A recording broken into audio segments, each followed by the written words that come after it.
ॐ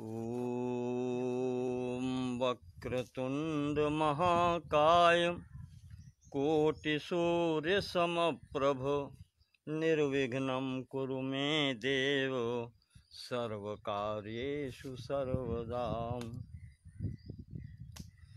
यस्या प्रभावमखिलं न हि वेदधाता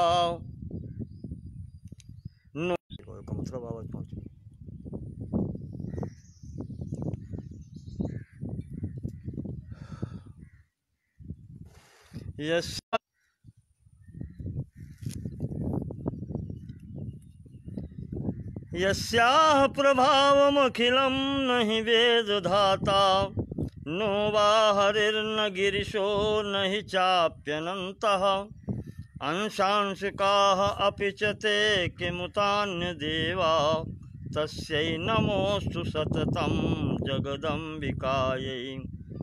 मूकं करोति वाचालं पंगुं लंघयते गिरिं यत्कृपातमहं वन्दे परमानन्दमाधवं। नारायणं नमस्कृत्य नरं चैव नरोत्तमं देवीं सरस्वतीं व्यासं ततो जयमुदीरयेत्।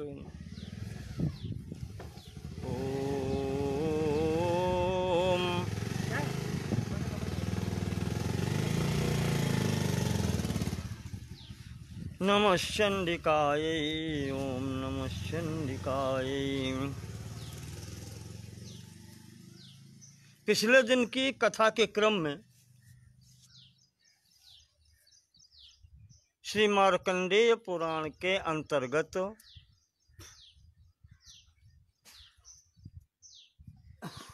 आज 85वां अध्याय शुरू हो रहा है।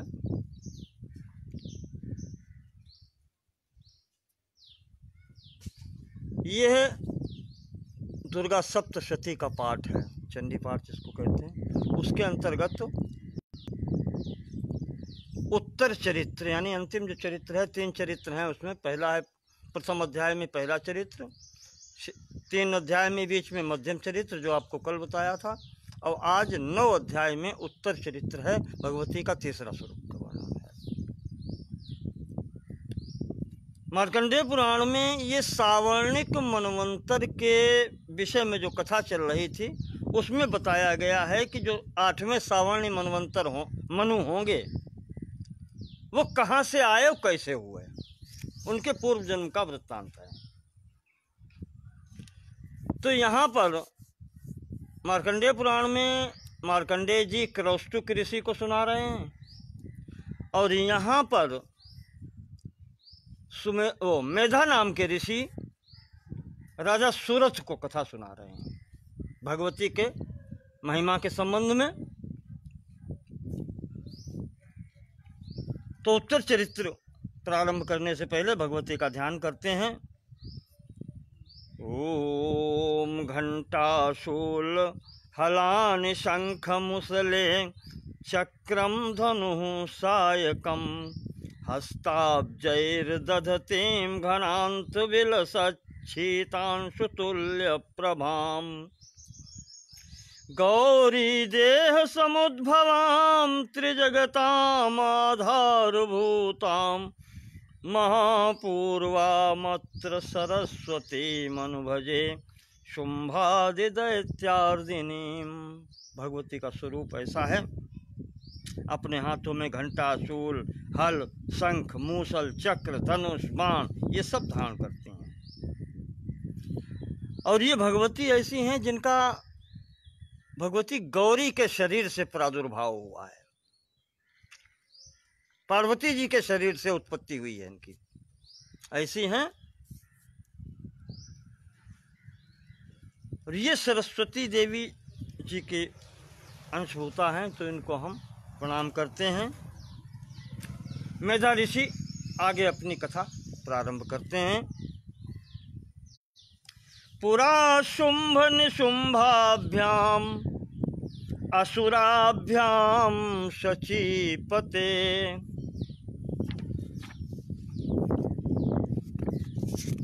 त्रैलोक्यम यज्ञभागाश्च हृता मद बलाश्रयात।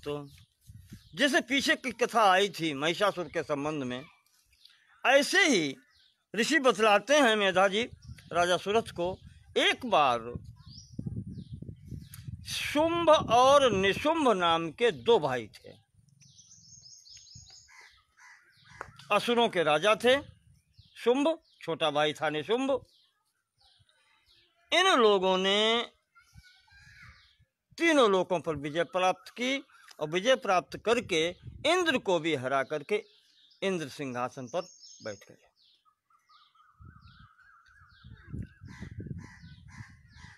त्रैलोक्यम यज्ञ भागाश्च हृता मद बलाश्रयात। इतना मद था, अभिमान इतना, बल, महाबली हैं दोनों। जब इंद्र को वहां से भगा दिया, इंद्रासन पर बैठ गए, तो जितना देवताओं का भाग है वो सब यही ग्रहण करने लगे। जो देवताओं को आहुतियां मिलती थी, जो देवताओं को जो भी यहाँ से मिलता है, वो सब बलपूर्वक ये दोनों भाई ग्रहण करने लगे।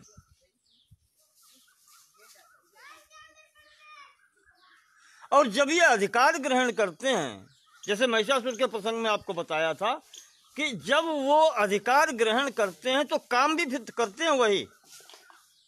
ये नहीं है कि अधिकार ले लिया, सूर्य का अधिकार ले लिया तो अब सूर्य का कार्य बंद कर दिया ना। सूर्य को आहुतियां मिलती हैं, वो सब लेते हैं, तो सूर्य जो काम करता है वो भी करते हैं।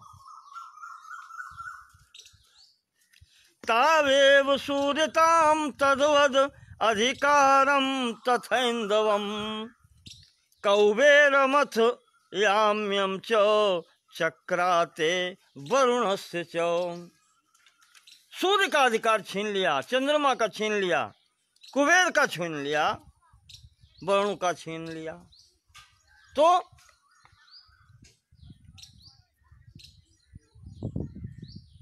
कावेव पवनर्धिम च, पवन देवता का भी अधिकार ले लिया, अग्नि का भी ले लिया, सबका ले लिया। और लेने के बाद में उनके सबके कार्य जो वो कर रहे हैं वो स्वयं अकेले करने लगे। ये स्थिति यहां पर बनाई।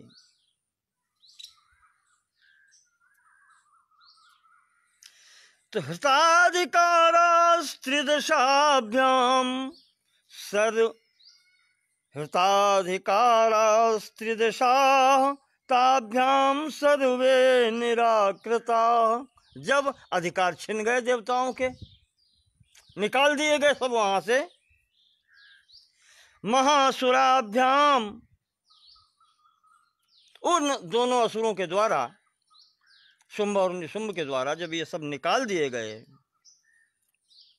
ताम देवीम संस्मरन्त्य पराजिताम, तब ये बैठकर अब उसी जगदम्बा का स्मरण करते हैं।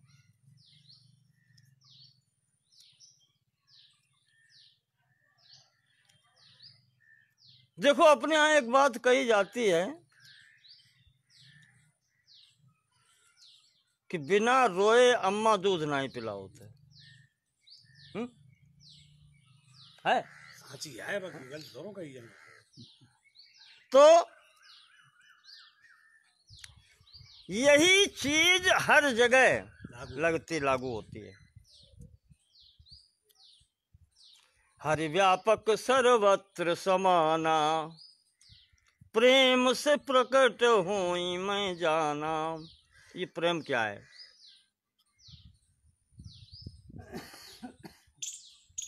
बस यही, इस प्रेम की ही जरूरत है। और ये प्रेम, असली प्रेम तभी होता है जब ऊपर आपत्ति आती है। उतने प्रेम से फिर भगवान का नाम लेता कोई नहीं है। चारपाई पड़े हों, 6 महीने से बीमार पड़े हों,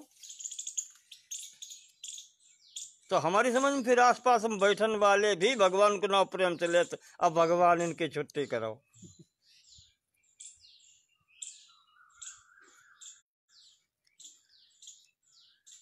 भगवान की ये स्थिति है। आप देखिए, बिना बुलाए फिर जल्दी नहीं आते, क्योंकि आपने अपनी सत्ता अलग बना रखी है। आज तक हम मैं करते, आप अलग बने रहे, इसलिए आपके लिए जरूरी है। इसलिए आपको जरूरी है, आपको बुलाना पड़ेगा, क्योंकि आपने सत्ता अपनी अलग बरकरार रखी है कि मैं हूं या मैं करता हूं, मैंने ऐसा किया। और अगर ये न किया होता तो आपको बुलाना नहीं पड़ता, हर जगह है। प्रहलाद ने बुलाया नहीं है, केवल कहा है कि इस खंबे में आए, और खंबे से निकले। विश्वास है उनका कि है तो है। और नहीं तो स्वामी जी अपने बड़े वाले कहा करते थे, तुम भगवान वो क्या नाम भक्त नहीं, भक्त के नाना बन जाओ। बिना बुलाए आता नहीं है। भरी सभा में द्रौपदी की साड़ी खींची गई, सब बैठे वहां पर। क्या हुआ अंत में? द्रौपदी का दर्जा भगवान के यहाँ सखी, बहन, इनसे सबसे आगे है, भक्त। लेकिन गोविंद द्वारिका वासिन कृष्ण गोपी जन प्रिय कौरवार्णव मग्नामाम उद्धर स्वजनार्दन। पुकारना पड़ा, बुलाना पड़ा, तभी आए, उससे पहले नहीं आए। सब कुछ होता रहा। जैसे ही उसने हाथ छोड़ के उठाए ऊपर को कि अब रक्षा करो भगवान हमारी, फिर तो वहीं आए, लेकिन पुकारना पड़ा। नंद बाबा तो पिता हैं, कृष्ण के पिता हैं सीधे। अजगर ने पकड़ लिया, रात को नहाने निकल गए, अजगर ने पकड़ लिया। वैसे तो भगवान है, सब कुछ जानते हैं, सब जगह हैं, लेकिन वहां पर भी नंद बाबा को पुकारना पड़ा कि बेटा हमारी रक्षा करो, तभी आए। आप चाहे जहां उठा के देख लें, बगैर पुकारे नहीं आए।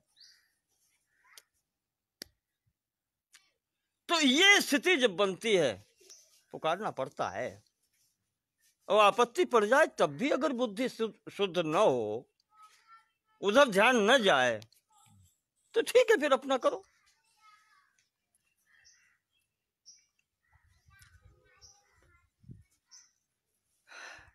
आज देवता जगदम्बा की याद करते हैं, माता जी की याद करते हैं।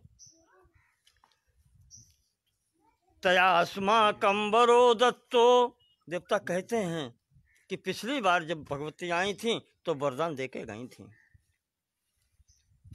यथा पत्सु स्मृता किला, कि जब भी आपत्ति पड़े तो मेरा स्मरण करना, मैं आऊंगी। भवताम नाशयिष्यामि तत्क्षणात् परमापदः, ये भगवती वचन दे करके गई थी, जब भी तुम्हारे ऊपर आपत्ति पड़े तो स्मरण करना, मैं आऊंगी, रक्षा करूंगी।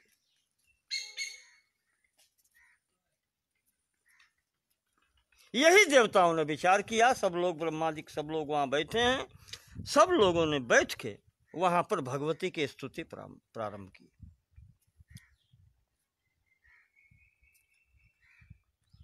नमो देव्यै महादेव्यै शिवायै सततं नमः, नमः प्रकृत्यै भद्रायै नियताः प्रणता स्मृताम्। भगवती आप देवी हैं, महादेवी हैं,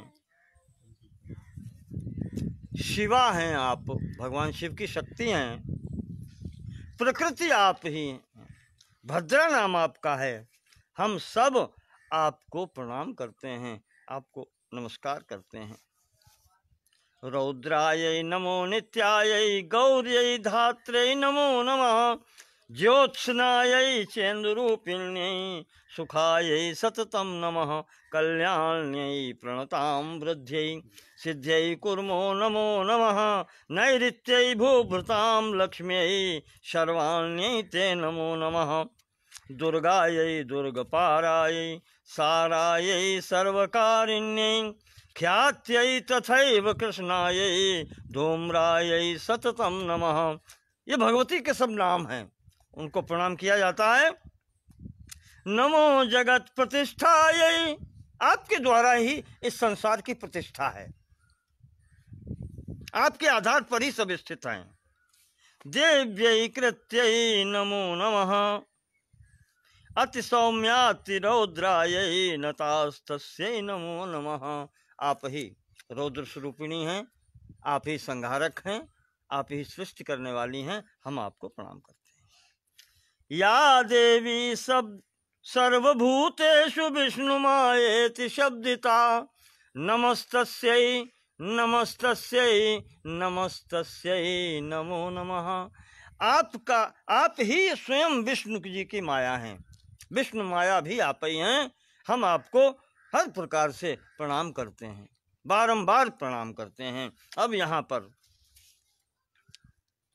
या देवी सर्वभूतेषु चेतनेत्य विधीयते, चेतना रूप में प्रत्येक प्राणी के अंतर्गत आप ही तो स्थित हैं। ऐसी भगवती देवी को हम बारंबार प्रणाम करते हैं। वही बुद्धि रूप की हैं, वही निद्रा रूप से भी वही भगवती हैं। क्षुधा यानी भूख जो है वो भी वही देवी हैं, वही ग्रहण करती हैं। छाया रूप में भी वही रहती हैं, शक्ति के रूप में भी वही हैं, तृष्णा के प्यास के रूप में भी वही हैं, शांति रूपेण क्षमा करने वाली भी वही हैं। जाति रूपेण जाति रूप में भी वही हैं, यानी सबसे नजदीकी जाति। हमने आपको बताया था ज्ञाति और जाति लगभग एक जैसे शब्द हैं। इनका अर्थ होता है जो अपना सबसे ज्यादा हित करे, वो आप ही हैं। लज्जा रूप में भी आप ही हैं। लज्जा रूप से जब भगवती होती हैं साथ में, मैंने कल आपको बताया था, तो आपसे फिर गलत काम नहीं होने पाएगा, अपराध कर्म नहीं होने पाएगा। अगर लज्जा है कि हाँ ऐसा करेंगे तो लोग क्या कहेंगे, ये लज्जा अगर आपके अंदर है तो वो भी आपकी रक्षा करती है चारों तरफ से।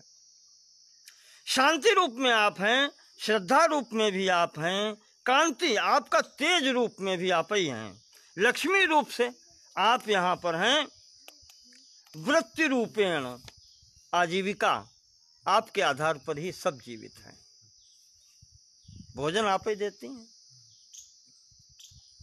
स्मृति रूप से, स्मृति कहते हैं याददाश्त जिसको आप कहते हैं, अगर आप शक्ति ना हो तो कोई कार्य हो ही नहीं सकता, मूल चीज ये है, न याद कुछ रह सकता है। दया रूप से आप हैं, तुष्टि रूप से आप हैं, माता के स्वरूप में आप हैं, और भ्रांति के रूप में भी आप ही हैं। भ्रांति का मतलब कुछ का कुछ समझ में आ रहा है, वो जब कृपा करती हैं तब सही दिखाई पड़ता है, और नहीं तो पता नहीं लगता कि क्या सोच रहे हो, क्या कर रहे हैं। तब तक स्वयं की समझ में नहीं आता कि हम क्या कर रहे हैं, भ्रमित बना रहता है व्यक्ति। तो वो भी आप ही हैं। इंद्रियाणाम अधिष्ठात्री भूतानाम चाखलेषु या, संपूर्ण प्राणियों के अंतर्गत जो इंद्रियों को चलाने वाली हैं वो आप ही हैं। भूतेषु सततम तस्यै व्याप्ति देव्यै नमो नमः। और संपूर्ण भूतों में, भूत कहते हैं यही जल तेज वायु आकाश पृथ्वी, इनमें सब में आप ही तो हैं, प्रकृति रूप से आप हैं। मैंने जैसे कल बताया था, प्रकृति का मतलब ये होता है कि जिससे सब चीज बने, जो स्वयं किसी से ना बने, वो कहलाती है प्रकृति।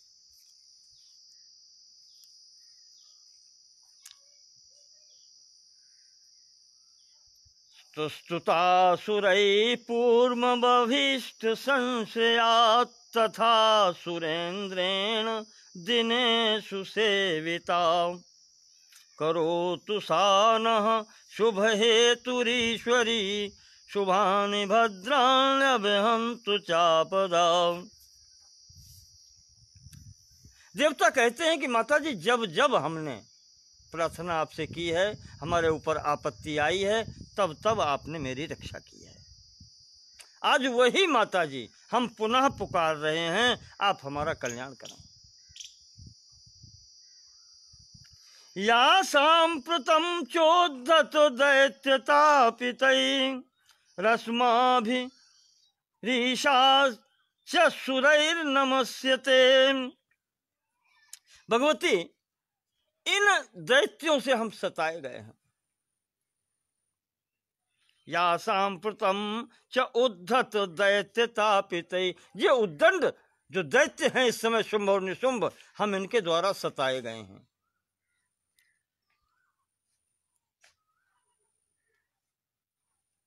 अस्माभिरीशा च सुरैर्नमस्यते।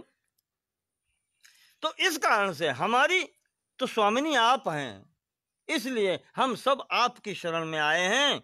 या च स्मृता तत्क्षण में वहन्ति नः सर्वापदो भक्ति विनम्र मूर्ति भी।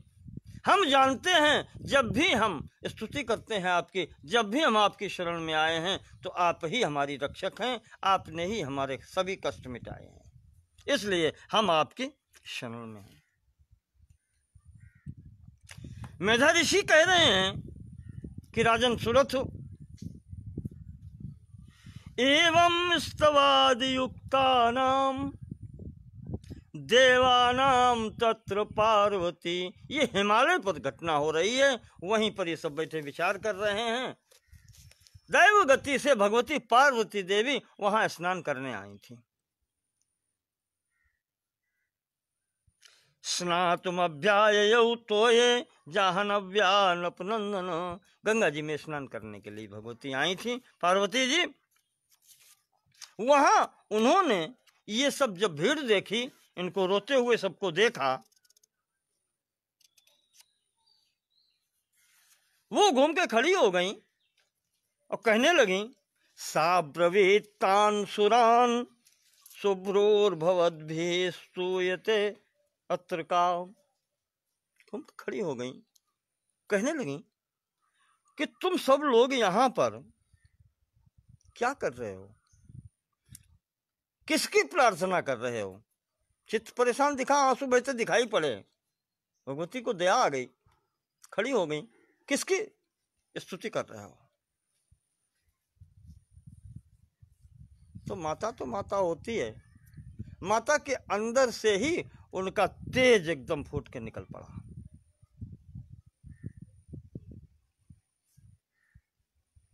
पार्वती जी ने पूछा, बस वो दया जो आई है हृदय के माता के अंदर, वो दया एकदम वो निकल के अलग से मूर्तिमंत खड़ी हो गई बाहर निकल के, और स्वयं कहती हैं जवाब की जरूरत नहीं है। स्तोत्रम ममई तत्क्रियते। एक तरीके से कहें कि माता की माता से ही बात हो रही है। माता जी एक शरीर से दूसरा शरीर हो गया खट से। जैसे नहीं कभी कभी होता है, मन में बात करो तो ऐसी बात ये करेंगे तो उसका जवाब ये होगा, फिर ऐसी करेंगे तो ये होगा, ये सोचते ना, दो तरीके की बात चलती है। जब वही यहाँ पर स्थिति है, तो वो निकल खड़ी हो गई, बोली कि क्या पूछती है उनसे, ये हमारी स्तुति कर रहे हैं। स्तोत्रम एतत् क्रियते, ये जो स्तुति कर रहे हैं वो मेरी कर रहे हैं। शुंभ दैत्य निराकृत, इनको शुंभ दैत्य ने निकाल दिया है मार के। देवई समय तई समरे निशुम्भेन पराजितई।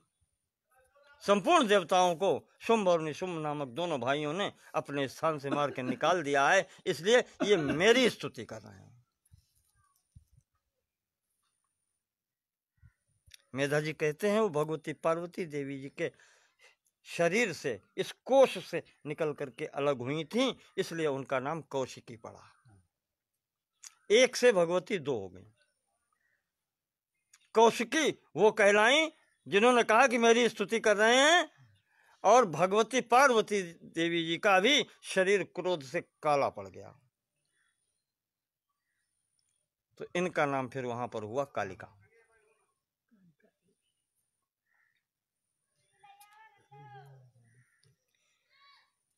ततोऽम्बिकां परम रूपम बिभ्राणाम सुमनोहरम ददर्श चंडो मुंडश्च भृत्यौ शुंभ निशुंभयो। ये स्थिति जब बनी तो भगवती कौशिकी देवी जो हैं वो गौरवर्ण की हुई, और इधर जो कालिका कृष्ण वर्ण की। तो अंबिका जो हैं कौशिकी जी, उनका स्वरूप बहुत सुंदर स्वरूप है। ये देखता था वहां पर चंडमुंड नाम का शुंभ निशुंभ का जो नौकर था, वो ये देख रहा था, और इतनी सुंदर स्त्री जिसने जीवन में कभी देखी नहीं, भगवती महामाया स्वयं है, तो उनकी सुंदरता को फिर वर्णन कौन करे।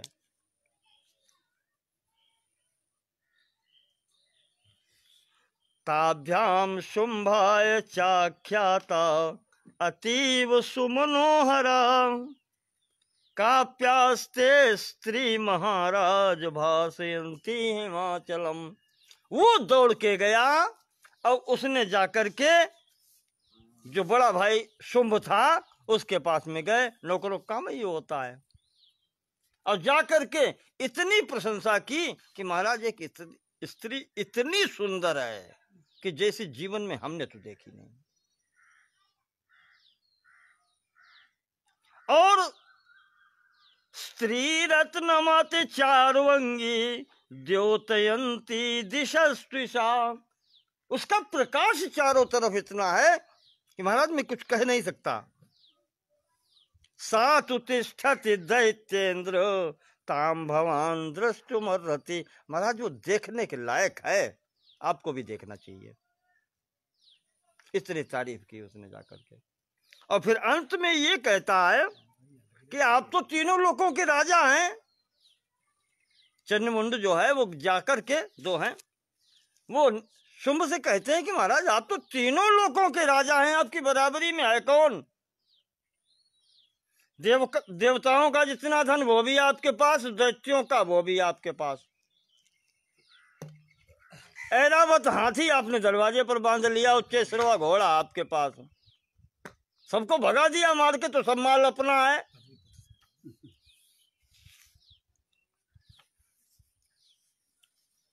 यानि रत्नानि मणयो गजाश्वादीनि वै प्रभो त्रैलोक्ये तु समस्तानि सांप्रतम भांति ते गृहे।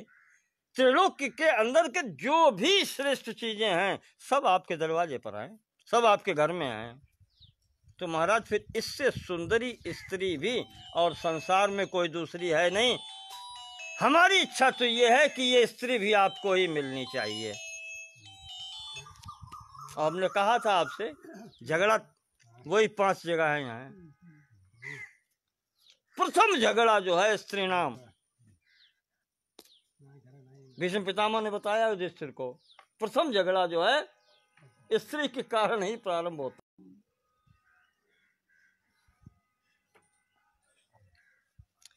तो वो कहता है चंडमुंड कि महाराज त्रैलोक्य के जो जितनी भी संपत्ति है सबसे अच्छी ऐरावत हाथी, उच्चेश्वरवा घोड़ा, मणिया और जो स्वर्ग लोक की भी संपदा सब आपके घर में है। तो महाराज ये स्त्री इतनी सुंदर है, ये भी आपके घर में होनी चाहिए।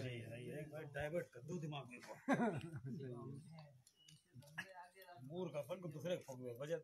बस यही है स्थिति। वो समझते हैं अपने को कि हम बहुत बड़े हैं, विद्वान हैं, बहुत बड़े राजा हैं, लेकिन भैया ने जैसे कहा कि मूर्ख और शंख ये दूसरे के फूंकने से ही बजते हैं।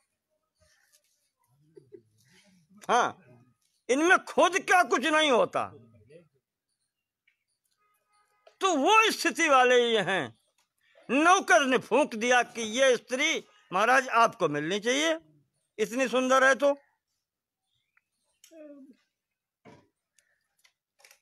वो इतना बड़ा तीनों लोकों का इस समय स्वामी होते हुए और उसके मस्तिष्क में चढ़ गया। क्या नहीं कह सकता था कि हाँ यहाँ सब कुछ है, क्या जरूरत है? लेकिन नहीं, समय है, भगवती की वही बात, इच्छा है, वो जब जब चाहेंगे वैसा होगा।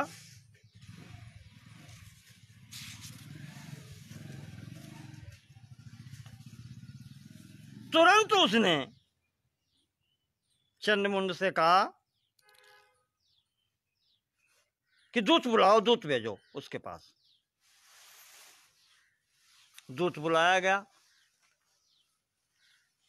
दूत से कहा कि जाओ उस स्त्री के पास चले जाओ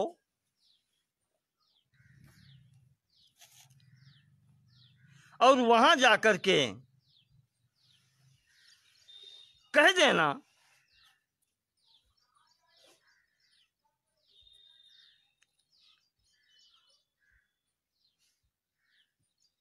इति चेति च वक्तव्या सा गत्वा वचनान् मम यथा चाभ्येति संप्रीत्या तथा कार्यम त्वया लघु।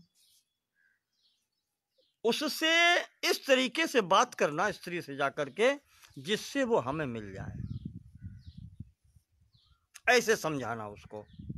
ये दूत से कहा। तो दूत गया, जाकर के उसने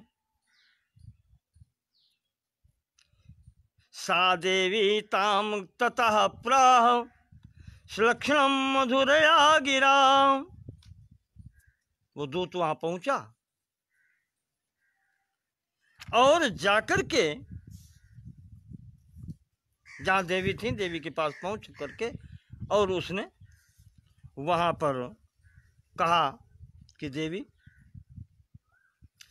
देवी दैत्येश्वरः शुंभस्त्रैलोक्ये परमेश्वरः। कहा देवी हम जिसके दूत हैं उसका नाम है शुंभ और आज त्रिलोकी का शासन उसके हाथ में है।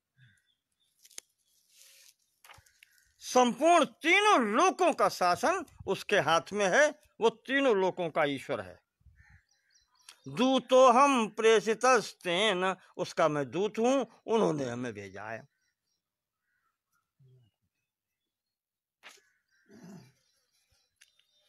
क्या कहलाया है कि मम त्रैलोक्यम अखिलम, त्रैलोक्यम अखिलम मम, मम आ गया। वो शुंभ कहता है कि संपूर्ण त्रिलोकी मेरी है।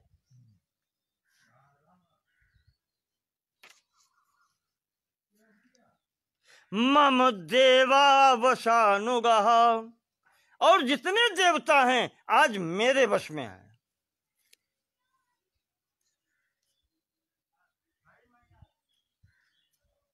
यज्ञ भागान अहम सर्वान उपासना में पृथक पृथक।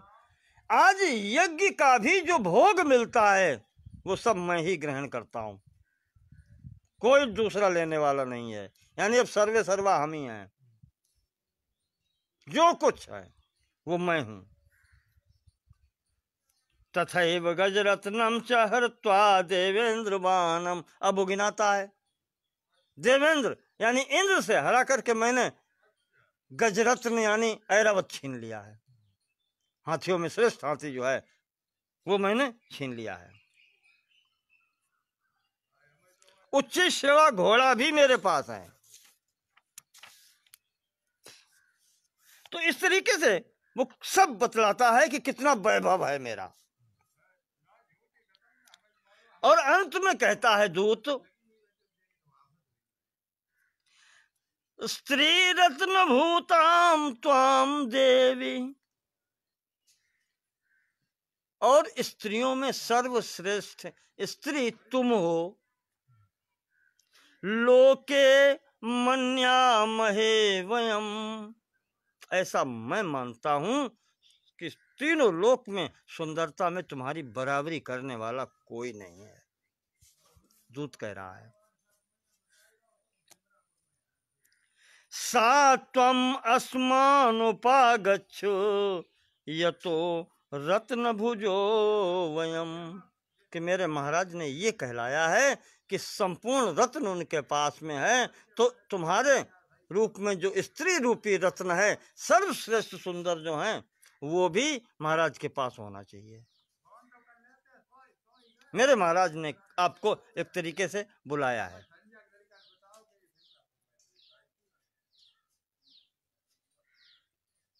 माम वा ममानुजम वापि, जो महाराज शुंभ हैं, उन्होंने ये कहलाया है कि माम वा ममानुजम वापि निशुंभ मुरु विक्रमम भज त्वम चंचला पांगी रत्न भूता शिवयता। तुम स्त्रियों में सर्वश्रेष्ठ स्त्री हो, इसलिए चाहे मुझसे विवाह कर लो, चाहे मेरे छोटे भाई निशुंभ से विवाह कर लो।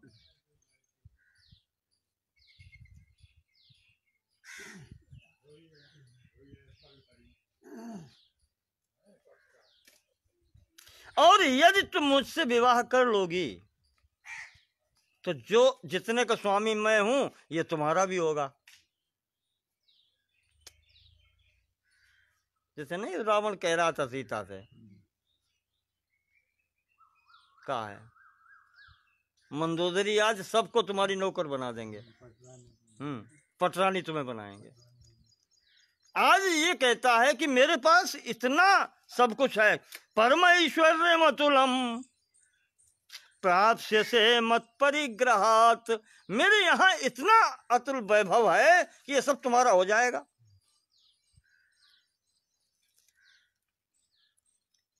एतद् बुद्ध्या समालोच्य मत परिग्रहताम व्रज, सोच समझ लो,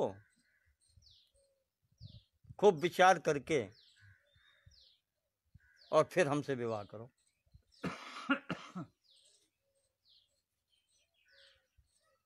ये जो कहा उसने,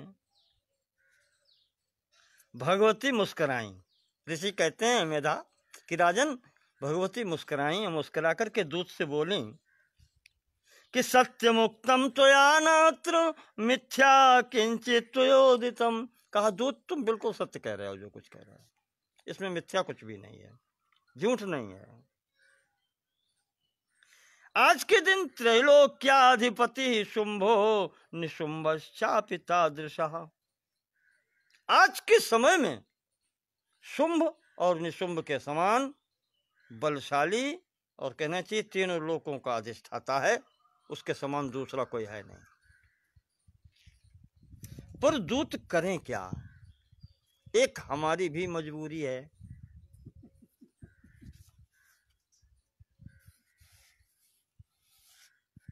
इच्छा मेरी भी विवाह की थी, पर कहना चाहिए कम बुद्धि के कारण दूत हमने एक प्रतिज्ञा ली है। भगवती कह रही हैं कि मेरी प्रतिज्ञा है, इतनी शर्तें जो पूरी करे तो हम विवाह करें।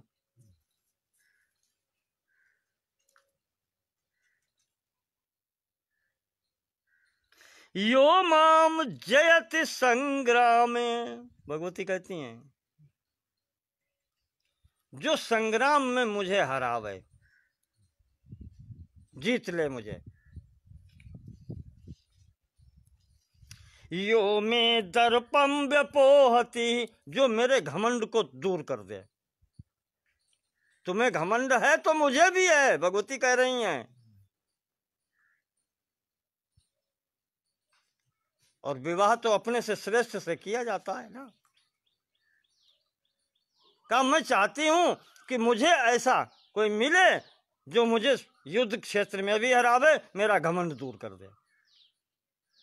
यो में प्रतिबलो लोके समय भरता भविष्यति। जो बराबर तक का तो हो कम से कम कोई सामने, तो हम विवाह करें। ऐसे कैसे कर लें?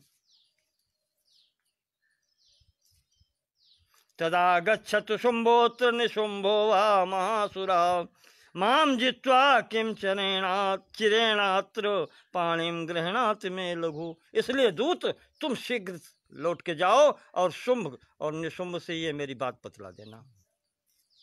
और कहा जल्दी प्रयत्न करे, मेरे साथ विवाह करना है तो इतना काम तो उसे करना पड़ेगा। ये मेरी प्रतिज्ञा है कि कम से कम बराबर का तो हो।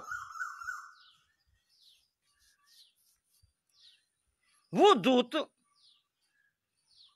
वहीं खड़ा बोलता है कि देवी तुम सोच समझ के नहीं बोल रही।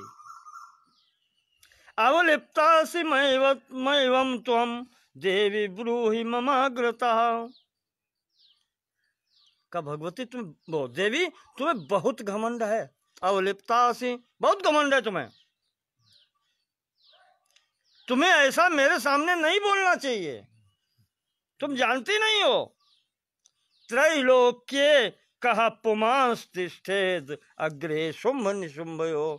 का तुम तो बात छोड़ो, इंद्र जैसे जब छोड़ के मैदान भाग गए हैं तो आज तीनों लोक में शुंभ और निशुंभ के सामने खड़ा होने वाला कोई मनुष्य तो दिखाई नहीं पड़ता आदमी, और तुम तो स्त्री जात हो।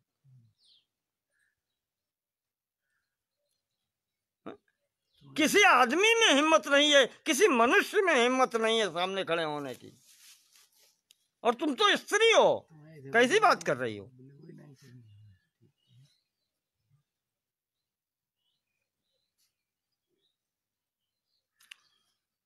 चाहे सभी देवता एक तरफ हो जाएं, दैत्य भी उनसे मिल जाएं, तब भी शुंभ निशुंभ का सामना नहीं कर सकते, दूत कहता है।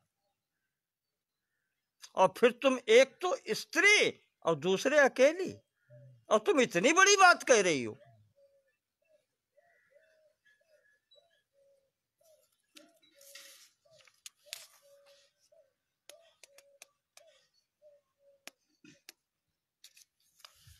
दूत कहता है, अब आखिरी बात दूत कह रहा है कि सा त्वम गच्छ मैं वोक्ता। इसलिए देवी मैं कह रहा हूं कि कोई भी इसमें विवाद न करो। हम कह रहे हैं तुम वहीं चली जाओ या चलो। पार्श्वम शुंभ निशुंभयो, शुंभ और निशुंभ के पास में चलो मेरे कहने से। इतना हठ ठीक नहीं है। अब केशाकर्षण निर्धूत गौरवा मां गमिष्यसि। ऐसा न हो कि फिर कोई आपको बालों से पकड़ के घसीट के ले चले। दूत कहता है कि ऐसा अपना अनादर न करवाओ, यानी तुम्हें चलना तो पड़ेगा ही, चाहे जैसे चलो। देवी जी कहती हैं कि एवं तद्बली शुंभो निशुंभश्चाति वीर्यवान किम करोमि प्रतिज्ञा में यदनालोचिता पुरा। सत्वं गच्छ मयोक्तं ते यदेतत् सर्वमादृतः तदा चक्ष्वा सुरेंद्राय सच युक्तं करोतु तत्। देवी जी भगवती कहती हैं कि तुमने अपने स्वामी की बहुत तारीफ की, बहुत प्रशंसा की, मैं सब कुछ मानती हूँ, बहुत सही। आप तुम तो दूत हो, तुम्हारा क्या है, जो कहलाया गया कह रहे हो, सब सही है। लेकिन दूत जो तुमने मेरी बात नहीं सुनी, मैं भी प्रतिज्ञा कर चुकी हूँ। हाँ, प्रतिज्ञा कर चुकी हूँ मैं। जो तुम मिलते हैं प्रथम मुनीसा, पहले मिले होते तो शायद बात तुम्हारी बनती कुछ। अब तो हम प्रतिज्ञा कर चुकी हैं, या तो बराबर कहो और या फिर मुझे जीते युद्ध क्षेत्र में तो मैं विवाह करूंगी। इसलिए जो मैंने कहा है तुम जा कर के और वहां अपने स्वामी से कह दो जा कर के, इसके सिवाय और कोई रास्ता नहीं है।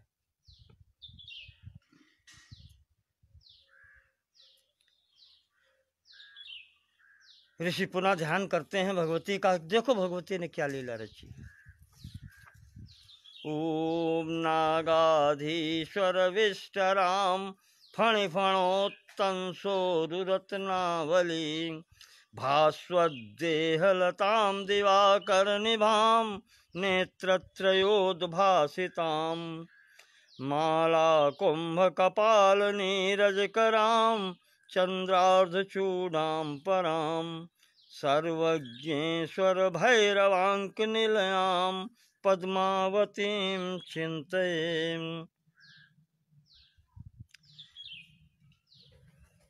भगवती जी जो हैं भैरव के साथ में निवास करने वाली हैं, नागों के आसन पर बैठी हैं। नागों की मणियां चारों तरफ से चमक रही हैं। सूर्य के समान भगवती का तेज है। भगवती के भी 3 नेत्र हैं। ऐसी देवी पद्मावती नाम है उनका, उनका हम चिंतन करते हैं। ऐसी भगवती का चिंतन करके मेधा ऋषि कह रहे हैं कि राजन, इत्याकर्ण वचो देव्या सदूतो मर्ष्य पूरितः। अब दूत को गुस्सा तो भाई आई जाता, किसका दूत है भाई गुस्सा, अब उससे क्या कम होना।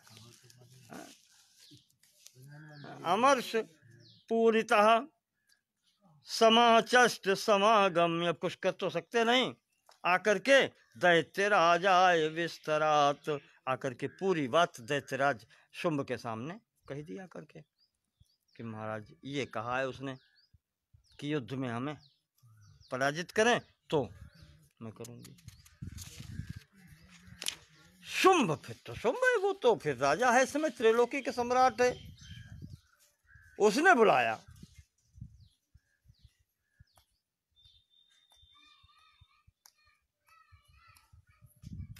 तस्य दूतस्य तद्वाक्यम आकर्ण्यादसुरार्ततः, उसने दूत की बात जैसे ही सुनी, सक्रोधा प्राह दैत्यानाम अधिपम धूम्रलोचनम, अपने सेनापति धूम्रलोचन उसका नाम था, उसको बुलाया और तुरंत आज्ञा दी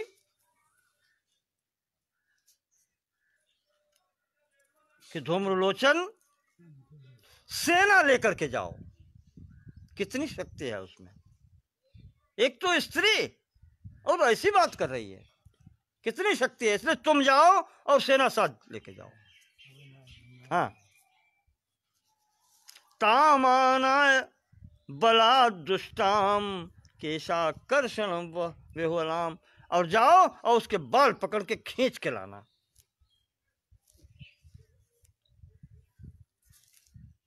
और अच्छी बात का बोल सके।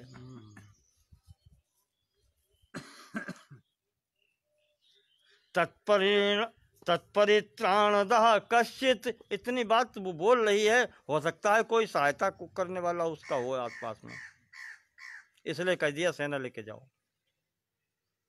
स्त्री होकर के इतनी बड़ी बात कह रही है तो हो सकता है उसकी सहायता करने वाले हों कोई।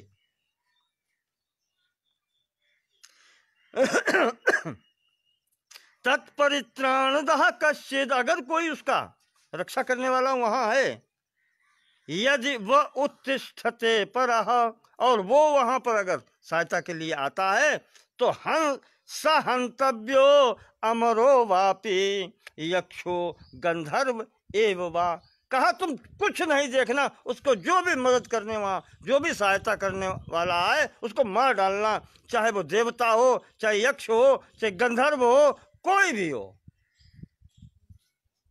बाल पकड़ के खींच के लाओ।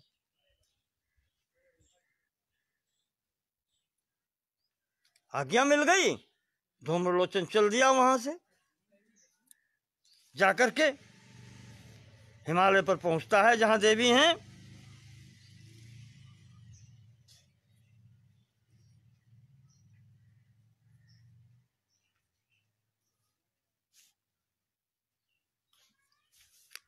जाकर के सीधे भगवती से यही कहता है, न चेत प्रीत्याद्य भवती मद भर्तारम उपैष्यसि। अगर तुम प्रेम से मेरे स्वामी के पास तक नहीं चलोगी तो ततो बलाद नयामि एस, बलपूर्वक फिर मैं तुम्हें लेकर के चलूंगा। केशाकर्षण विहुवलाम, भले ही फिर मुझे बाल पकड़ के खींच के ले जाना पड़े।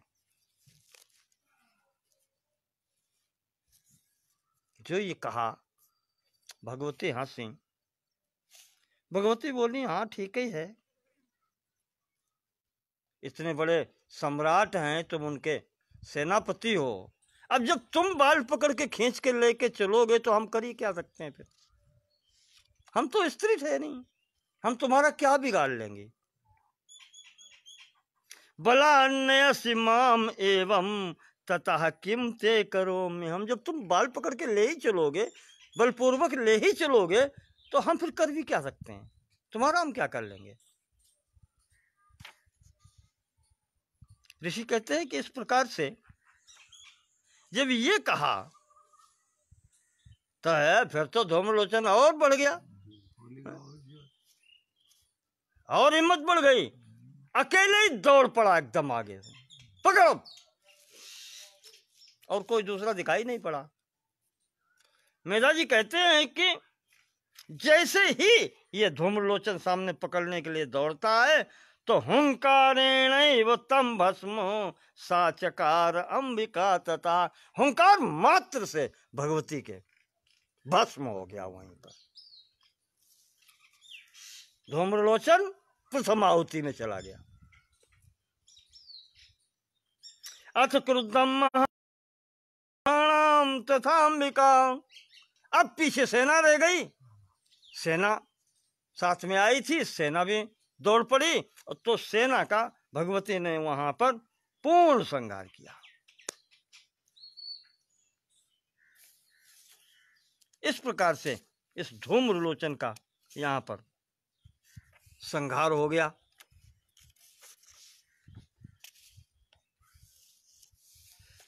तो ध्यायेयं रत्न पीठे शुक कल पठितम शृण्वतीं श्यामलांगीं नस्तै कांघ्रिं सरोजे शशि सकलधरां वल्लकीं वादयन्तीं कहलाराबद्धमालां नियमित विलसच्चोलिकां रक्तवस्त्रां मातंगीं शंखपात्रां मधुर मधु मदाम चित्रकोद्भासिमा भालाम।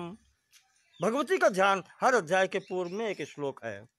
भगवती का स्मरण करें इस तरीके से। ऋषि मेधा कह रहे हैं कि आज्ञप्तास्ते ततो दैत्याश्चंड मुंड पुरोगमा। धूम्रलोचन के मारे जाने पर वही जो देख के आए थे चंड और मुंड नाम के दोनों वीर, शुंभ ने उनको बुलाया और उनको चतुरंग बलोपेता, चतुरंगनी सेना दी गई। इसको वो समझ गया कि कोई मामला हल्का नहीं है। हाँ, ययुरभ्युद्यतायुधा, वहां पर इसने आज्ञा दी तो ये चंड और मुंड सेना लेकर के पहुंच गए। ददृशुस्ते ततो देवीमीषदहासां व्यवस्थितां सिंहस्योपरि शैलेन्द्र श्रृंगे महति कांचने। भगवती को वहां पर देखा, उनका वाहन सिंह है और ईषद हासाम, चेहरे पर मुस्कुराहट लिए खड़ी है। भगवती गुस्सा नहीं है, आ रहे हैं फिर किस पर गुस्सा करें, सब अपने ही हैं, सब अपने ही हैं। अखिल सृष्टि यह मोर उपाया, सब पर मोहि बराबर दाया। हैं तो सब अपने ही, नाटक हो रहा है।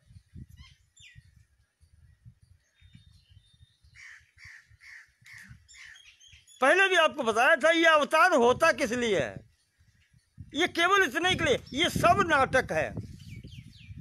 अवतार इसीलिए होता है कि जो चीज भगवान ने कही है वो खुद उन्हें करके दिखाना पड़ता है। उन्होंने क्या कहा है? गीता की बात याद करो।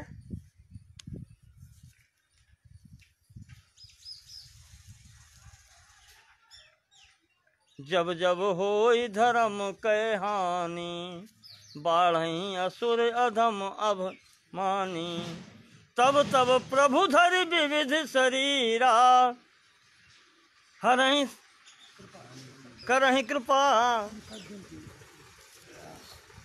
हरहि कृपा निधि सज्जन पीरा, संस्थापनाय धर्मस्य तदात्मानं सृजाम्यहम्। यानी वो वहाँ पर धर्म की स्थापना करना मुख्य चीज होती है, सज्जन की रक्षा और दुष्ट का संहार। इसके लिए परमात्मा को आने की जरूरत नहीं पड़ती। भ्रकुट विलास सृष्टि लय होई, तो आने जाने की जरूरत ही नहीं है। इच्छा होती है तो सृष्टि हो जाती है, और भाव तिरछी होती है तो प्रलय हो जाती है।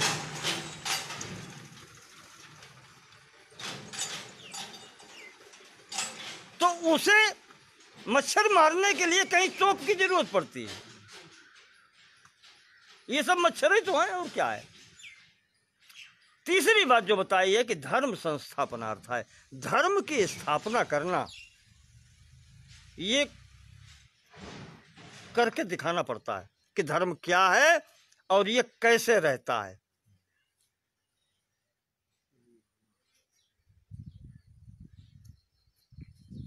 जब मौका पड़ा है तो भगवान ने करके दिखाया है।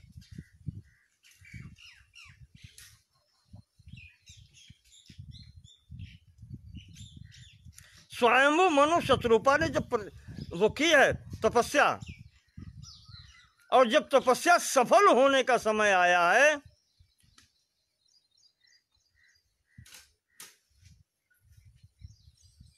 भगवान कहते हैं कि कुछ मांगो, तो महाराज मनु क्या मांगते हैं? चाहूं तुम्हें समान सुत प्रभु सन कवन दुराव। जिंदगी भर गृहस्थी में रहे और लड़के बच्चा खिलाए हैं, और एक से एक अच्छे खिलाए हैं। बड़ा लड़का उत्तानपाद उसके घर में ध्रुव आए, क्या ध्रुव को गोदी में नहीं खिलाया? छोटे लड़के प्रियव्रत, उनके यहाँ भी आप देखो संतानें। ये देखो दो दो मनु आए हैं। 3 लड़कियां, आकुति, प्रसूति, देवहूति। आकुति जिनको ब्याही गई रुचि भगवान स्वयं है, एक स्वरूप वो है भगवान का दामाद में के रूप में। देवहूति के यहाँ महर्षि कपिल आए हैं, भगवान का अवतार हुआ है। क्या नाती नहीं खिलाए गोद में? सब खिलाए हैं। और प्रसूति जो दक्ष को ब्याही गई है, उसके यहाँ भगवती स्वयं आई हैं सती के रूप में। ये भरी पूरी गृहस्थी है। और जब अंतिम स्थिति आती है तो मांगते क्या है कि अपने जैसा लड़का दो। बाकी है कौशल्या जी, वो शत्रुपा जी नहीं चाहती हैं, लेकिन वो भी कह देती हैं फिर, जो बरुनाथ चतुर नृप मांगा वही दे दो। फिर महाराज जब इनकी इच्छा है तो पूर्ति करो। और आपने सोचा कभी मनु क्यों मांगते हैं? ये पहले मनु है, स्वयंभू मनु। सृष्टि प्रारंभ हो रही है। जैसे ब्रह्मा जी ने वेद दिए हैं, ऐसे ही महाराज ने मनु ने मनुस्मृति लिखी है, संविधान लिखा है। तो जैसे भगवान की प्रेरणा से वेद हैं, ऐसे ही भगवान की प्रेरणा से वो मनुस्मृति का संविधान है। और उसमें इतने कड़े नियम हैं कि हर आदमी पालन नहीं कर सकता। आज महाराज मनु ने सोच लिया कि लिखवाया तुमने है, अब तुम ही करके दिखाओ आके। विचार करिएगा। आज महाराज मनु ने संकट में भगवान को डाल दिया, कहा तुमने संविधान लिखाया है, ये पालन कौन करेगा, ये तुम ही करके दिखाओ आकर के। इसलिए चाहूं तुम्हें समान सुत, प्रभु सन कौन दुराओ। इस संविधान का पालन करके दिखाओ। तब महाराज राम के रूप में आए और पूरा पूरा धर्म पालन करके दिखाया। फिर ऐसा किसी अवतार में नियम पालन है नहीं। जितने भी अवतार हुए हैं मर्यादा पुरुषोत्तम कहे गए भगवान राम। जो कुछ भी महाराज मनुस्मृति में जितनी नीतियां और जितना सब कुछ लिखा है, सबका एक एक का पालन करके दिखाया महाराज जी ने। इस कारण से ये अवतार हुआ है। इसे कहते हैं धर्म की स्थापना। वो धर्म ही तो है जो मनुस्मृति में महाराज मनु ने नियम कानून कायदे लिखे हैं। भाई आज का धर्म क्या है, कर्तव्य क्या है, जो हमारी कानून की किताब संविधान में लिखा है उसका पालन करो, आपको कष्ट नहीं होगा। यही धर्म है। ऐसे ही उस समय का धर्म वो है। तो अवतार इसलिए होते हैं। वही यहां पर स्थिति बनती है कि भगवती स्वयं दिखा रही हैं कि कैसे हो तो क्या दशा होनी है। चंडमुंड भेजे गए, सेना चतुरंगिनी साथ में है। वहां जाकर के इन्होंने देखा, ते दृष्ट्वा तां समादातुमुद्यमं चक्रुरुद्यता आकृष्ट चापासिधरास्तथान्ये तत्समीपगाम। अब लोग चौकन्ने हैं ज्यादा। भाई एक सेना और वीर तो चला ही गया, सेनापति चला गया। तो जैसे ये पहुंचते हैं सब कोई तलवार लिए कोई धनुष लिए और चारों तरफ से भगवती को घेर लिया। ततः कोपम चकारोच्चैरंबिका तानरीन प्रतिम। ये सब देख करके भगवती ने वो क्रोध किया है। क्रोध करने से कोपेन चास्यावदनम मशीवर्णम अभूत्तदा। भगवती का जो चेहरा है, जो मुंह है, वो भयंकर क्रोध के कारण काला पड़ गया। अभी चारों तरफ घेरा इन्होंने, तो भगवती अपने फिर असली रूप में आई। काली कराल बदना, वो भयंकर। अब देखा है रूप महारण धीरा, मनहु वीर रस धरे शरीरा। अब उस भाव से आए हो पूजा करने के लिए, धनुष बाण तलवार गदा तो बंदूक लेकर के, तो उसी रूप के दर्शन करो। शुरू में आ रहे हैं तो वो हंसती मुस्कुराती हुई दिखाई पड़ रही हैं, लेकिन अब चारों तरफ से घेरा है तो कराली कराल वदना, कराल स्वरूप है भगवती का। और उसी स्थिति में वो स्वरूप भगवती के तेज से पुनः और प्रकट हो गया। काली कराल वदना विनिष्क्रांता सिपाशिनी।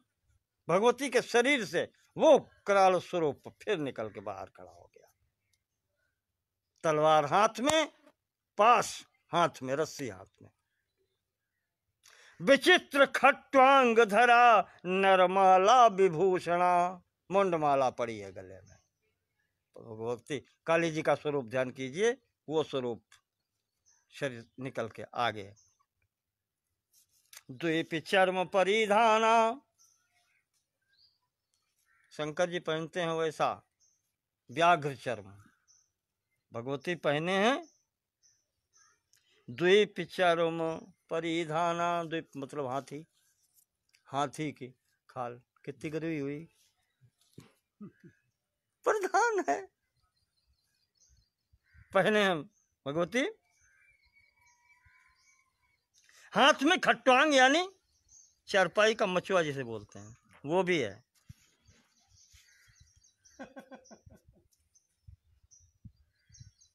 द्वीपी को नहीं, हाँ इन्होंने लिखा है चीता। चीता भी तो चलो वो शेर ही क्या है, शेर या चीते की खाल पहने हैं भगवती। इस तरीके से यहाँ पर अति विस्तार बदना जिह्वा ललन भीषणा, बहुत विस्तार है भगवती का, भयंकर मुंह है। जिह्वा ललन भीषणा, जीभ, हाँ। निमग्ना रक्त नयना नादा पूरित दिंग मुखा, भयंकर अट्ठास करती हुई भगवती यहाँ पर आती हैं। सा वेगेना विपतिता घातयंती महासुरान, वो तो भगवती जी वैसी खड़ी हैं, उनके शरीर से महाकाली का स्वरूप जो निकलता है, ये यहाँ पर संहार करता है।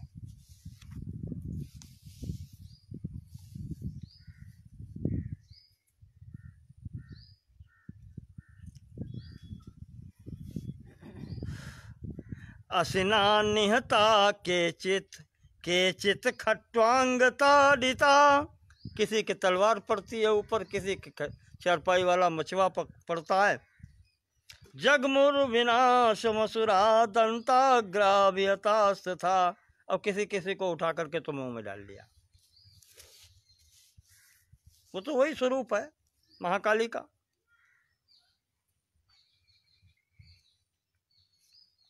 इस प्रकार से जब सेना का नाश होते हुए देखा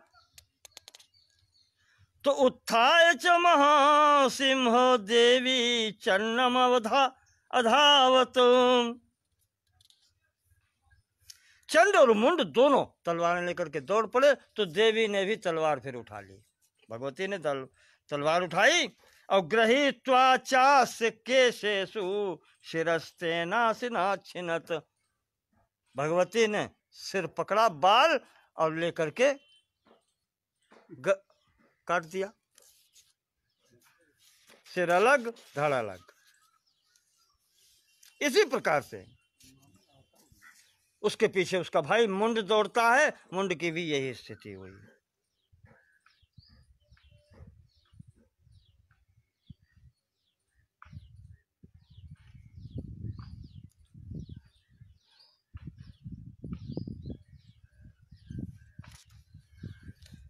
इस प्रकार से यहाँ पर मार करके भगवती ने यही दोनों सिर चंड और मुंड के ले जाकर के महाकाली ने भगवती को, अंबिका को भेंट कर दिया कि ले तुम्हारे लिए हम लाए हैं भेंट। तो चंड और मुंड की भेंट पाने के कारण भगवती का नाम उस दिन चामुंडा हो गया।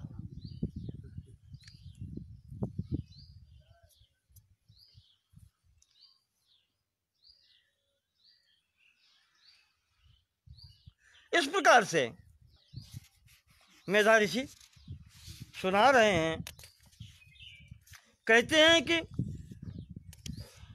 ओम अरुणाम करुणातरंगिताक्षीम, अरुणाम करुणातरंगिताक्षीम धृत पाशांकुश बाण चापहस्ताम अणिमादिभिरावृताम मयूखैः अहमित्येव विभावये भवानी।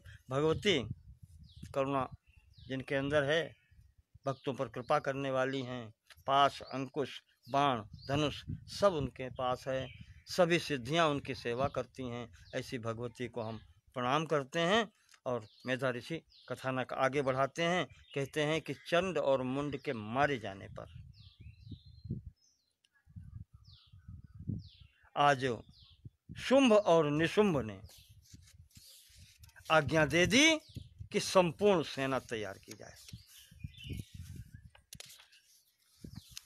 इस प्रकार से यहाँ पर शुंभ और निशुंभ के द्वारा आज्ञा देने पर संपूर्ण सेना तैयार की गई। और वहाँ पर सेना का वर्णन दिया है। उदायुध नाम का जो राक्षस था,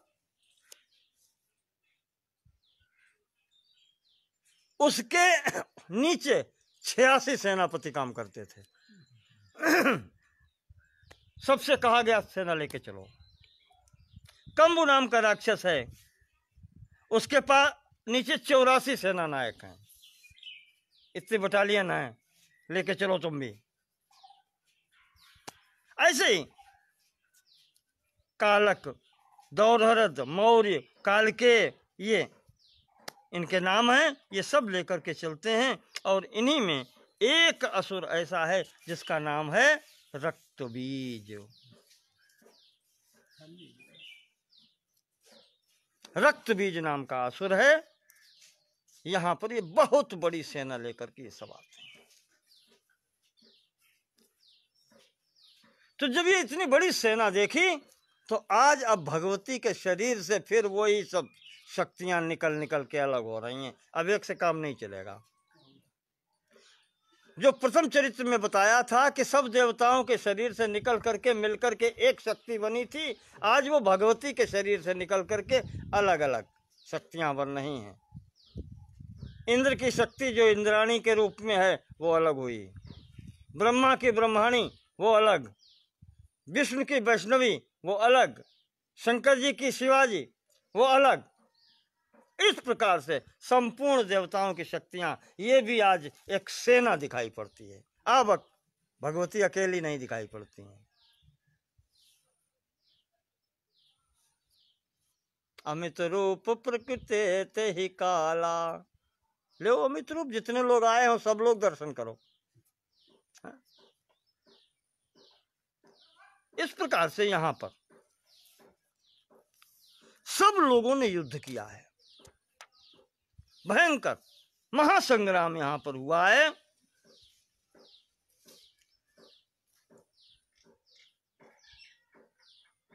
और यहीं पर इस संग्राम में भगवती जी ने, अंबिका ने भगवान शंकर को दूत के रूप में नियुक्त किया कि कहा वहां शुंभ निशुंभ के पास चले जाओ और उनके पास कह देना जाकर के कि ये वापस लौट जाएं, और अग्नि लड़ने की इच्छा है तो सम्मुख आकर के करें। अब ये सेना अलग अलग से भेजने से काम नहीं चलेगी। तो यहाँ पर भगवान शंकर जो हैं भगवती के दूत बने हैं और वहाँ जाकर के कहा है, इसलिए भगवती का नाम एक शिव दूती भी हुआ है। भगवती के दूत बने हैं शंकर जी, तो यहाँ से उनका नाम शिव दूती के रूप में भी प्रसिद्ध हुआ है। उसने शुंभ ने कोई बात नहीं मानी। यहाँ पर युद्ध होता है। युद्ध होने पर ये रक्त बीज सामने आया। ये इतना भयंकर युद्ध हुआ है कि रक्त बिंदु यदा भूमौ, इसकी खास बात यह है रक्त बीज की कि अगर इसके शरीर से निकल करके एक बूंद भी पृथ्वी पर गिर जाता है, दूसरा राक्षस उतना ही बलशाली तैयार हो जाता है। इसीलिए वो रक्त बीज कहा गया, जिसका रक्त ही बीज है। ये यहाँ पर इसके साथ में भयंकर युद्ध हुआ। अब यहाँ पर परेशानी वही है कि अगर सिर काटो तो खून गिरता है जमीन पर, फिर एक से एक बढ़ के राक्षस पैदा हो जाते हैं। ये स्थिति जब देखी तो भगवती ने फिर उन्हें कालिका जी को आदेश किया है कि तान विषण्णान सुरान दृष्ट्वा चंडिका प्राह सत्वरा। भगवती चंडिका ने आदेश किया, उवाच कालीम चामुंडे विस्तीर्णम वदनम कुरु। चामुंडा वही भगवती काली कराली, उनको आदेश किया गया कि अब तुम मुंह खोलो भाई, अब ऐसे कार्य नहीं चलेगा। ये काल की शक्ति है और जाना एक दिन सबको है। तो यहाँ जो आया वो बचना नहीं है, चाहे वो रक्त बीज क्यों ना हो। खून से दूसरे असुर तैयार हो जाते हैं। कहा जाना उनको भी है।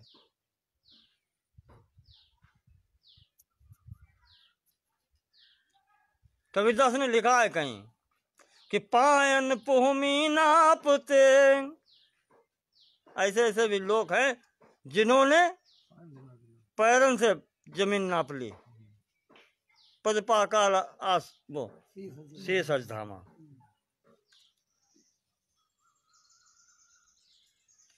और ऐसे भी हैं जिन्होंने हाथों पर हिमालय सरीखे उठा लिए।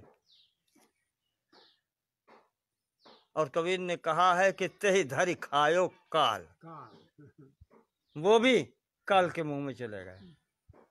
यहाँ बचा कोई नहीं।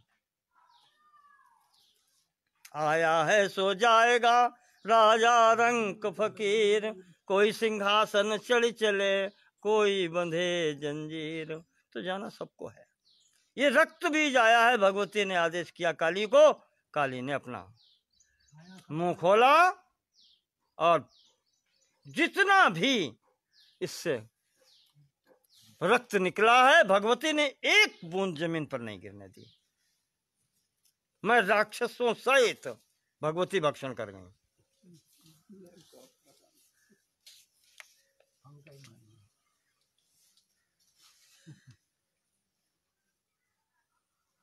मुखे समुद्गता ये स्या रक्तपातान महासुरा, तांश खादाथ चामुंडा पपौतस्य च शोणितम। राक्षस और खून सहित भगवती सब भक्षण कर गई।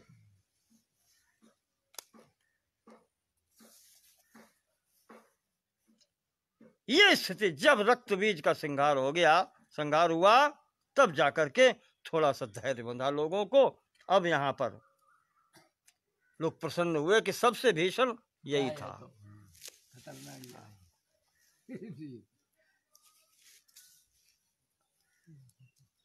जैसे वीर रावण के यहां भी सब थे, लेकिन सबसे बड़ा वीर यहां पर जो था पूरी लंका में एक ही था, मेघनाथ। इसके बराबर रावण न रावण था न कुंभकर्ण था।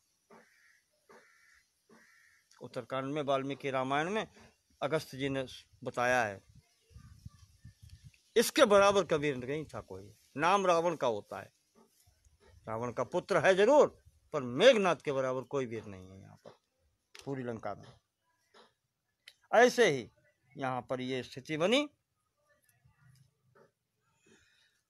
ओम बंदूक कांचन निभम रुचिराक्षमालाम, पाशांकुशौ च वरदाम निज बाहुदंडे, बिभ्राणमिंदु शकलाभरणं त्रिनेत्रम, अर्धाम्बिकेशमनिशं वपुराश्रयामि। अब भगवान के अर्धनारीश्वर स्वरूप का चिंतन किया जाता है। भगवान का स्वरूप आधे में गौरी जी हैं और आधे में शंकर जी हैं, अर्धनारीश्वर कहे जाते हैं। ऐसा स्वरूप है, उसका चिंतन करते हैं। और ये बात जब सुनी तब राजा पूछते हैं कि विचित्र मिदमाख्यातम ऋषि, कि आप ऐसी बात विचित्र राजा आपने बताई, ऐसा भी हो सकता है संसार में कि रक्त से उत्पन्न हो जाए। तो महाराज अब आगे का चरित्र भी सुनाओ, फिर शुंभ निशुंभ का क्या हुआ। मैं ये सुनना चाहता हूं कि आगे फिर शुंभ निशुंभ के साथ में क्या हुआ। मेधा जी कहते हैं, जब रक्त बीज मारा गया तो अब खुल करके ये शुंभ और निशुंभ राम के राक्षस दोनों अपनी सेना लेकर के सामने आए। हन्यमानम महासैन्यम विलोक्यामर्षमुद्वहन्, अभ्यधावन निशुंभोथ मुख्यासुर सेनया। इस प्रकार से यहाँ पर ये दोनों सेना लेकर के आते हैं। समय काफी होता है तो हम थोड़ा समझते हैं। अब होना वही है, अंत में शुंभ और निशुंभ भगवती के हाथ से दोनों मारे जाते हैं। पूर्ण युद्ध का वर्णन है उसमें। इस युद्ध में यहाँ पर दोनों भाई भगवती के द्वारा इनका संहार होता है। और संहार होने के बाद में यही कंटक था देवताओं का दूर हो गया। फिर देवता स्तुति भगवती की करते हैं। एक स्तुति आप पहले सुन चुके हैं, अब यहाँ पर भी एक दो श्लोक आप देखें कि देवी प्रपन्नार्ति हरे प्रसीद प्रसीद मातर जगतोऽखिलस्य प्रसीद विश्वेश्वरी पाहि विश्वं त्वमीश्वरी देवी चराचरस्य। भगवती आप ही हमारे सबके कष्ट दूर करने वाले, जो आपके शरण लेता है उसके कष्ट आप ही दूर करते हैं। संपूर्ण जगत की, संपूर्ण सृष्टि की माता आप हैं। इस जगत की, विश्व ब्रह्मांड की स्वामिनी आप हैं। और त्वमीश्वरी देवी चराचर से, चर अचर प्राणियों की ईश्वरी, ईश्वर कहते हैं जो शासन करने वाला हो, चलाने वाला हो। जैसे आप रखती हैं वैसे ही सब लोग रहते हैं। हम सब आपकी शरण में हैं। आधारभूता जगतः त्वमेका, इस संपूर्ण सृष्टि की आधार भी आप ही हैं, यानी सृष्टि आप में ही स्थित है। महीश्वरूपेण यतः स्थितासि, इस भूमि के रूप में भी, पृथ्वी के रूप में भी भगवती आप ही है। अपाम स्वरूप स्थितया त्वयैतद् आप्यायते कृत्स्नमलंघ्य वीर्ये, आप जल के स्वरूप में भी आप ही हैं। आप ही पृथ्वी को धारण करने वाली हैं। अलंघ्य वीर्य, आपके पराक्रम का कोई लंघन नहीं कर सकता। ये नहीं कह सकता कि आपसे बढ़ के कोई यहां पर हो सकता है। सब आपके शासन में है। त्वाम वैष्णवी शक्ति अनंत वीर्या, आप ही वैष्णवी शक्ति भी आप ही हैं। विष्णु की माया भी आप ही हैं। विश्वस्य बीजम परमासि माया, इस संपूर्ण सृष्टि के बीज रूप में आप ही तो हैं। सम्मोहितम देवी समस्त में तत्व, ये संसार सब आपसे सम्मोहित है।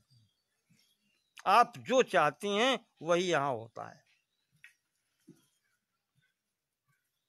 त्वं वै प्रसन्ना भुवि मुक्ति हेतु, और जिस पर आप प्रसन्न हो जाती हैं उसे ही मुक्ति प्राप्त हो जाती है। इस प्रकार से यहाँ पर भगवती की प्रार्थना करते हैं। देवताओं के प्रार्थना करने पर भगवती कहती हैं कि हम आपसे प्रसन्न हैं, अब जो कुछ बाकी रह गया हो वो भी मांग लो।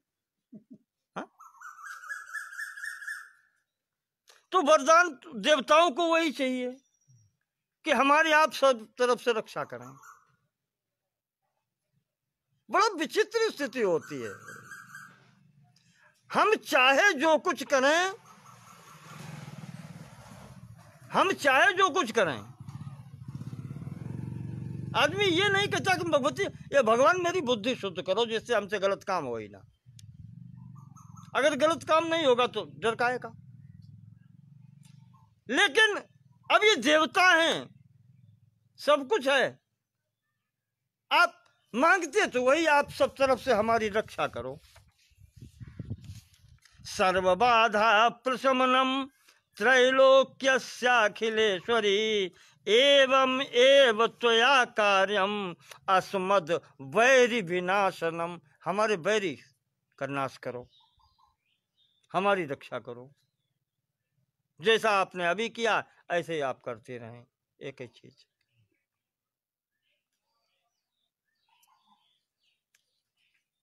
तो देवी जी ने कहा चलो ठीक है, मांग रहे हो, हमने कहा है देंगे तो देंगे।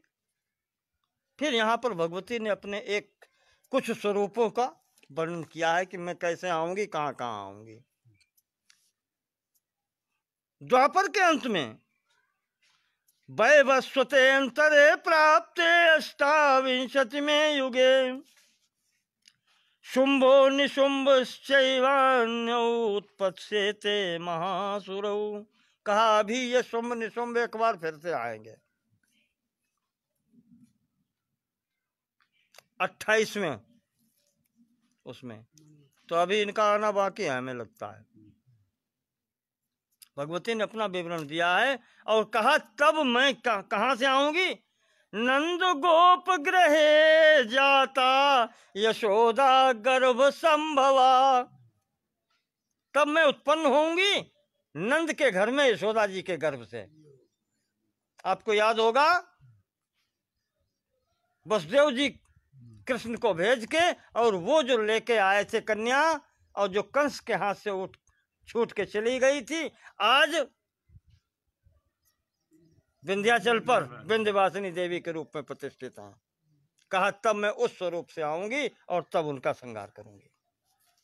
उस समय मेरा नाम विंध्यवासिनी होगा, विंध्याचल पर निवास करूंगी। ऐसे ही बताया भगवती ने कि जब दानव आते रहेंगे हम रक्षा करती रहेंगे। एक अवतार हमारा रक्त दंतिका नाम से होगा। जब विप्रचित्त आदि राक्षस होंगे इनके संहार के लिए मैं अवतार ग्रहण करूंगी, तब मेरा रक्त दंतिका नाम होगा। इसी तरीके से एक बार मेरा नाम शताक्षी होगा, एक बार शाकंभरी होगा जब संसार में अकाल पड़ जाएगा और तब मैं रक्षा करूंगी आकर के, तो साग सब्जी सब तब मैं प्रदान करूंगी। इसलिए मेरा नाम शाकंभरी होगा। शाक कहते हैं साग सब्जी को। इस तरीके से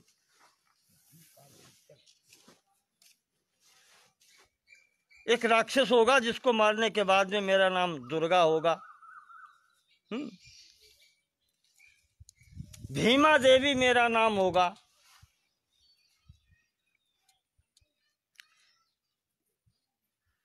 एक बार जब राक्षस हमला करेंगे तो हम भंवरे और ये उत्पन्न करूंगी, उनके द्वारा तुम्हारी रक्षा करूंगी, तब मेरा नाम भ्रामरी होगा।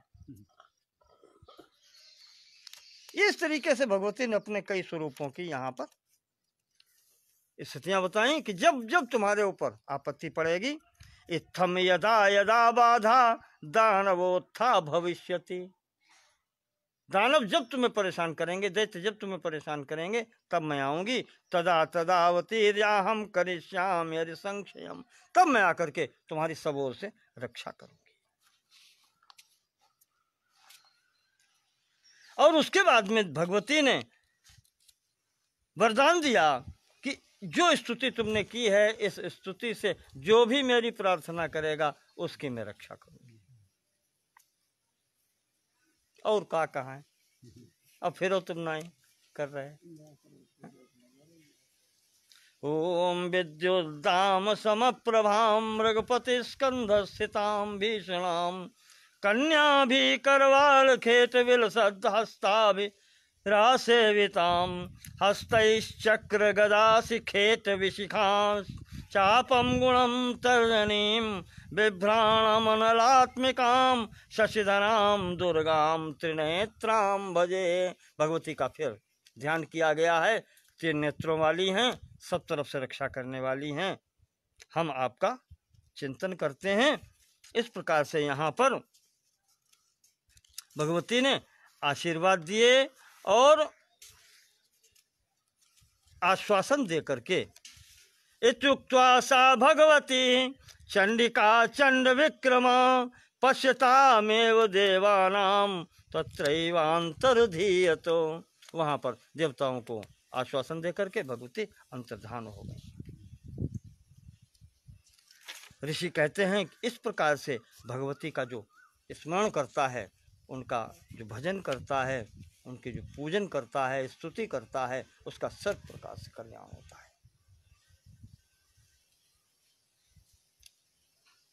तो अंत में वो ध्यान करते हैं कि बालार्क मंडलाभासाम चतुर्बाहुम त्रिलोचनाम पाशांकुशबराभीतिर धारयंतीम शिवाम भजे। अंतिम अध्याय में ध्यान करते हैं चतुर्भुज मूर्ति का। पाश अंकुश, एक हाथ में रस्सी है, एक हाथ में अंकुश है। वराभीतिर, एक हाथ से वरदान देती हैं, एक से अभयदान देती हैं। चारों बाहें हैं भगवती की ऐसी भगवती को हम नमन करते हैं, हम प्रणाम करते हैं। ऋषि के इस प्रकार से उपदेश करने पर इति तस्य वचः श्रुत्वा सुरथः स नराधिपा प्रणिपत्य महाभागम तम ऋषिं संसितव्रतम। उस राजा ने, सुरथ ने ऋषि को प्रणाम किया और कहा, महान भगवान, आपने हमारा संशय दूर कर दिया और एक रास्ता भी बता दी। भगवती का चिंतन करना, मनन करना, स्तुति करना, पूजा करना, एक रास्ता भी बताई। तो यहाँ से ये दोनों, वो बनिया और ये सुरथ नाम के राजा, ये दोनों तपस्या करने के लिए चले जाते हैं और जाकर के इन दोनों ने यहाँ पर तपस्या की है। निराहारौ यताहारौ तन्मनस्कौ समाहितौ। निराहार, पहले यताहार यानी थोड़ा थोड़ा भोजन कम करके, और बाद में निराहार रह करके भी तपस्या की है।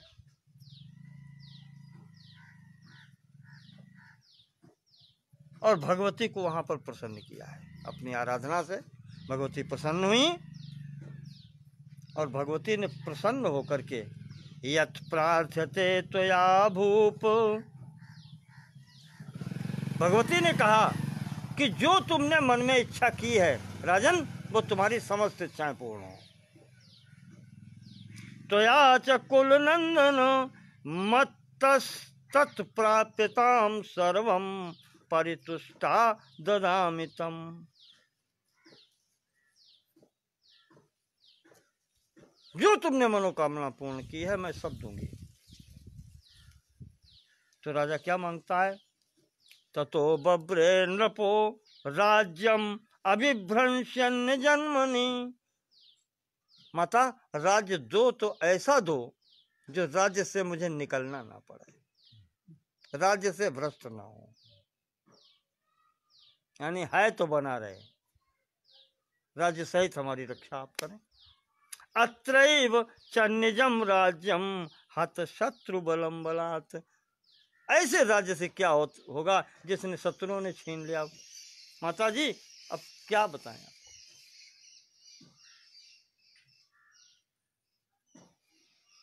ये राजा मांगता है और बनिया क्या मांगता है।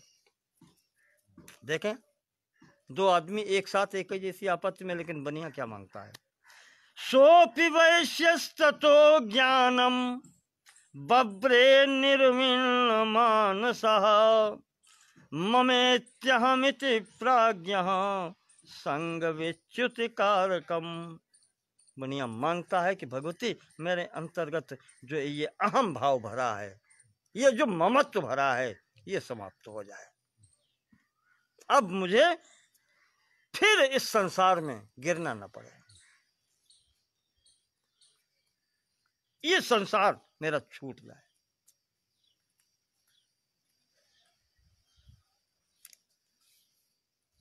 तो जब ये मांगा तो भगवती ने राजा को स्वल्पैरहोभिर्नृपते स्वम राज्यम प्राप्स्यते भवान। भगवती ने कहा, तुम्हें ये राज्य भी अभी थोड़े दिनों में ही मिल जाएगा, वापस मिल जाएगा तुमको राज्य। हत्वा रिपून् स्खलितं तव तत्र भविष्यति। तुम्हारे शत्रु सब मारे जाएंगे, तुम्हें राज्य प्राप्त होगी। और कहा भी नहीं, मैं वरदान देती हूं कि अगले जन्म में भी तुम्हें राज्य मिलेगा और तुम 8वें मनु बनोगे। सावर्णी तुम्हारा नाम होगा, भगवान सूर्य के घर में तुम्हारा जन्म होगा, उनके पुत्र बनोगे और 8वें मनु बनोगे तुम। ये भगवती ने वरदान दिया। वहां तुम्हारा नाम सावर्णिक होगा। सावर्णिको नाम मनुर्भवान भुवि भविष्यति। तुम सावर्णिक नाम के मनु होगे। वैश्यवर्य त्वया यस्य वरोस्मत्तोऽभिवाञ्छति तं प्रयच्छामि संसिद्ध्यै तव ज्ञानम भविष्यति। और वैश्य तुमने जो मांगा है मैं तुम्हें वरदान देती हूँ कि जाओ, तुम्हारे अंदर वो ज्ञान उत्पन्न होगा जिससे तुम्हारा ये सब छूट जाएगा। जिसने जो मांगा, जिसने संसार मांगा उसको संसार मिला, जिसने ज्ञान मांगा उसको ज्ञान और मोक्ष मिला। ये भगवती की कृपा है। कहने का मतलब ये है, मार्कंडेय जी कह रहे हैं कि महामाया भगवती जगदम्बा का जब प्रसन्न होती हैं तो जो आप चाहेंगी वो मिलेगा। संसार मांगेंगी संसार भी मिलेगा, कामनाएं भी पूर्ति होंगी, और अगर निष्काम बनोगे तो मुक्ति भी प्राप्त होगी। ऐसी भगवती का प्रभाव है।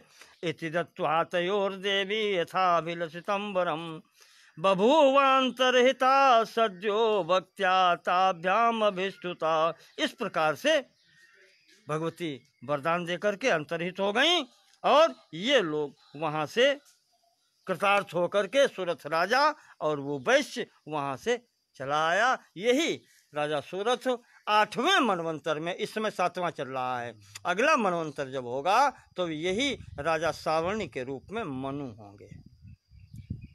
उनका विवरण पहले आपको बता दिया कि उस समय इंद्र, राजा बलि होंगे, सप्तऋषि कौन है, अश्वत्थामा, कृपाचार्य, ये सब वहाँ पर सप्तऋषि होंगे। इस प्रकार से मार्कंडेय यहाँ पर दुर्गा सप्तशती का पाठ पूर्ण होता है और मार्कंडेय पुराण के अंतर्गत ये 93वां अध्याय है। यहाँ पर सावर्णिक मनवंतर की कथा पूर्ण होती है। 8 मनवंतर यहाँ पर पूर्ण हो गए। इसके बाद में वहाँ पर 93 के बाद में 7 अध्यायों में संक्षेप से जो बाकी 6 मनवंतर, 14 होते हैं, बाकी 6 मनवंतर जो रह गए हैं उनकी कथा उसमें 6 अध्यायों में पूरी की गई है। 7 अध्यायों में, यानी 100वें अध्याय तक कथा सभी मनवंतरों की हो गई है।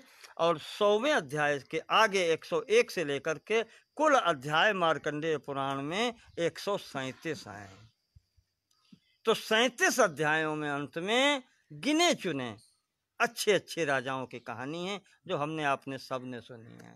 भागवत में सुनते हैं, वहाँ सुनते हैं, उसमें एक आध कोई घट बढ़ जाती है, किसी का विस्तार से आ जाता है। इस प्रकार से मार्कंडेय जी ने जैमिनी को, क्रतु के ऋषि को ये मार्कंडेय पुराण की कथा सुनाई है और हम यहीं पर अब इसे पूर्ण करते हैं। बोलिए मैया जगदम्बा की जय, महर्षि मार्कंडेय जी की जय। यहीं पर ग्रंथ को पूर्ण करते हैं। नमो नमः।